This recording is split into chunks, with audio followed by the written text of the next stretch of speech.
Tensions are high coming out of Secretary of State Antony Blinken's meeting with Chinese President Xi Jinping. Blinken telling CNN the U.S. has evidence of China attempting to influence U.S. elections. Laura Kelly, foreign policy reporter for TheHill.com, has more. Laura, good morning. Great to see you. So what were the key takeaways from Blinken's meeting? Thank you so much for having me. I do think it's really important that Secretary Blinken said that he delivered a warning to President Xi Jinping for China not to interfere in the U.S. elections. And he called this totally unacceptable. And that's kind of the first time that we've heard such a blunt warning coming from the administration. So what does China have to gain in terms of seeing Biden or Trump elected to a second term? Well, the Secretary Blinken didn't name any of the evidence he said that they have been tracking on Chinese election interference, but some of the public reporting points to efforts to disparage President Biden and stoke division. So that would seem to point to an effort to promote former President Trump in the election. And from China's perspective, even though President Trump was hard on China during his administration, the chaos would probably allow China to pursue some of its other foreign policy interests. They might launch an invasion of Taiwan if they see that the U.S. is kind of embroiled in its own chaos during a second Trump administration. Do we know what else these two leaders talked about, Laura?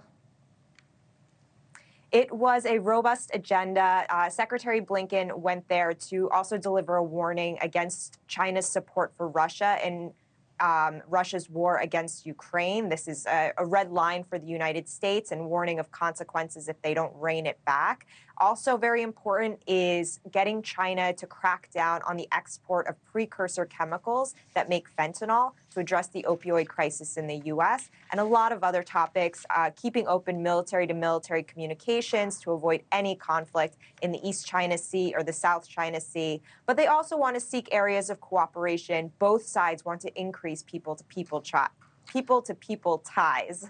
Laura, is there a way, or I'm sure there is a way, but is it feasible that China and Russia could collude to interfere in our election in November? I mean, anything is possible, but what we've seen in the past is that China and Russia have different ways going about election interference or trying to change opinion in the U.S. or whatever their goals are. Russia has been